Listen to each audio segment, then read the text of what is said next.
और वहीं कैबिनेट बैठक के बाद अश्विनी वैष्णव प्रेस वार्ता कर रहे हैं, क्या कुछ कह रहे हैं सुनिए।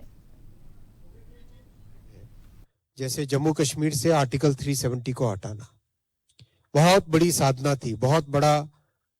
पूरे देश में एक झकझोर करने वाली बात थी कि क्यों देश में एक अलग से आर्टिकल 370 है, उसको हटाना। जीएसटी लागू करना, जो कई वर्षों से सभी इकोनॉमिस्ट, सभी इंडस्ट्रीज, सभी पूरा देश एक मानता था कि एक यूनिफाइड टैक्स सिस्टम होना चाहिए, सिंपल टैक्स सिस्टम होना चाहिए। वन रैंक वन पेंशन लागू करना, चीफ ऑफ डिफेंस स्टाफ एक यूनिफाइड कमांड स्ट्रक्चर लागू करना, गरीबों को 10% आरक्षण देना, एनिमी प्रॉपर्टी एक्ट लागू करना, सीएए कानून बनाना जो कि एक ऐतिहासिक भूल थी, उसको ठीक करने के लिए सीएए कानून बनाना, मुस्लिम महिलाओं के प्रति जो अन्याय था उस अन्याय को दूर करने के लिए 3 तलाक के विरुद्ध कानून बनाना,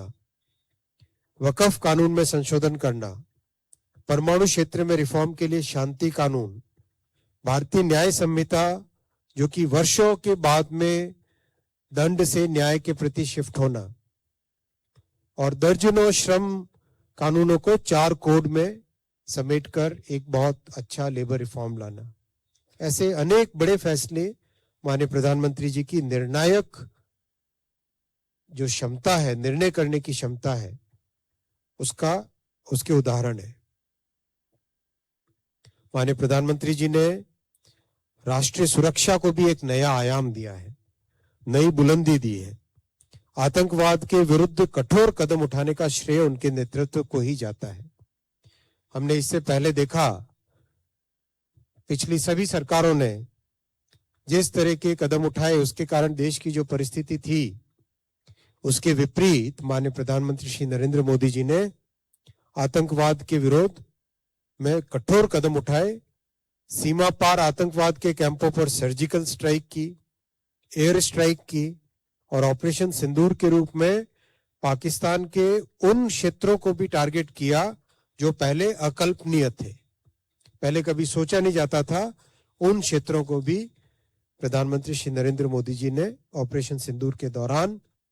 उनके ऊपर भी टारगेट किया, और पाकिस्तान के साथ दशकों पहले किए गए अन्यायपूर्ण सिंधु जल समझौते को भी निलंबित स्थिति में रखा गया। और साथियों, जो वर्षों से एक बहुत बड़ा देश के अंदर आंतरिक सुरक्षा का एक विषय उठता था, नक्सलवाद, आज भारत उस नक्सलवाद से भी मुक्त हुआ है। ये माननीय प्रधानमंत्री जी की एक निर्णायक सोच का, एक बहुत ही स्पष्ट पॉलिसी का एग्जाम्पल है। साथ ही साथ प्रधानमंत्री जी का यह दृढ़ विश्वास रहा है कि आत्मनिर्भर हुए बिना भारत विकसित नहीं हो सकता। इसीलिए आज Bharat defence, electronics, automobiles, pharma, ऐसे अनेक क्षेत्र हैं जिसमें